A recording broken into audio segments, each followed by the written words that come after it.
Bila kita nampak raut wajah orang yang tenang cerah, maka ketenangan bukan pada wajahnya. Bila nampak orang melangkahkan kaki dengan tenang penuh wibawa, maka ketenangan bukan pada kakinya. Bila tampak ayunan tangannya tak tergesa-gesa, maka bahagia bukan pada tangannya. Di mana letak bahagia itu? Ala fil jasadi mudghah. Ketahuilah dalam jasad ada segumpal, ada sekepal, ada sesuap. Idza salahat salahal jasadu kulluh. Kalau yang segumpal itu baik, maka yang lain ikut menjadi baik. Wa idza fasadat fasadal jasadu kulluh. Kalau yang segumpal itu rusak, maka dia pun ikut menjadi rusak. Yang segumpal itulah yang mengendalikan mata, telinga, tangan, kaki.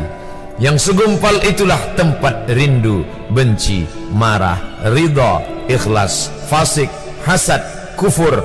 Di sanalah bersemayam rindu dan benci. Maka jangan terlampau benci. Habib habibaka haunamma. Kalau kau sayang, sayanglah secukupnya sahaja. Karena boleh jadi hari ini kau sayang, besok berubah menjadi kebencian. Kalau kau benci, bencilah secukupnya sahaja. Boleh jadi esok pagi dia menjadi orang yang tersayang. Berapa banyak puan-puan berkata, siapa itu? Itulah orang yang dulu paling aku benci. Tapi hari ini masih ada juga benci, tapi tak banyak. Oleh sebab itu maka dijaga dia. Yauma la yanfa'u malun. Hari itu tak ada guna harta, wala banun, tak ada guna anak, illa man atallah, kecuali orang yang datang menghadap Allah biqalbin salim, dengan hati yang salim. Qaf lam ba, qallaba, berbolak-balik. Qallaba, tidak selamanya bahagia. Kadang pagi hati tenang, petang datang dia pun susah. Kadang pagi hati lapang, petang tiba dia pun gundah. Maka apa yang dapat menolong? Ala bizikrillah, ketahuilah dengan banyak menyebut mengingat Allah, tatma'innul qulub, maka hati akan menjadi lapang. Qalbul mu'min baina asabi'ir rahman, hati orang beriman berada di antara jari jemari kuasa Rahman. Kalau dia hendak, dia balikkan yang senang menjadi susah. Kalau dia berkehendak yang susah, dia balik menjadi lapang. Berapa banyak orang yang tampaknya mungkin kita kata dia susah, tapi dia masih boleh tersenyum. Sebaliknya orang yang menurut pandangan zahir kita cukup segala, makan, pakai, tapi tampaknya kesenangan tak pernah singgah. Apa sebab? Kerana hati milik Allah. Dia ada dalam diri kita, tapi dia bukan punya kita. Lillahi ma fis samawati wa ma fil ard. Apa di langit, apa di bumi, milik Allah. Balikkan kepada Allah. Dari Allah, balik kepada Allah. Senang mengucapkannya, payah mengamalkannya, lebih sulit memasukkannya ke dalam hati. Oleh sebab itu maka apa cara supaya hati menjadi lapang? Yang pertama, iman.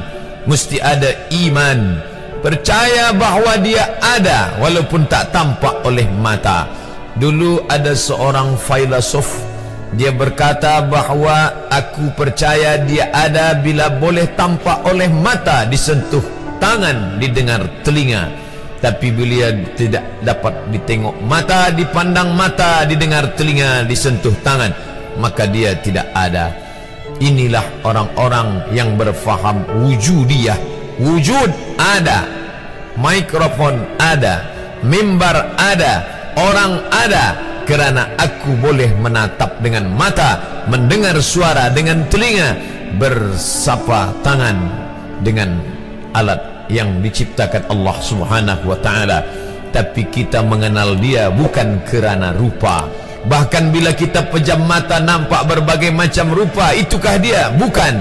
Walam yakul lahu kufuwan ahad. Bila kita pandang tengah malam tampak bermacam warna rupa, itukah dia? Ma khatara bibalik fallahu laisa kadzalik. Apa yang terlintas di hatimu, maka dia tidaklah seperti itu. Dia tak dapat dipandang dengan mata. La tudrikuhul absaru, dia tak dapat ditangkap mata. Wa huwa yudrikul absara, dialah yang dapat menatap mata. Jangankan dia, wajah kita pun kita tak boleh melihatnya. Siapa yang boleh melihat wajahnya? Sementara belum dijumpai cermin, belum pandai orang membuat cermin, orang tak tahu bentuk rupa wajahnya bagaimana. Sampai suatu hari dia dalam perjalanan panjang, dia tengok ada pohonan rindang, lalu kemudian dia berteduh di bawah pohon rindang, menghindar dari panas terik matahari. Di bawah pohon rindang ada kolam air. Maka saat dia akan mengambil minum dari air kolam, disitulah dia melihat wajahnya. Oh, begitu rupa wajah di dalam air kolam.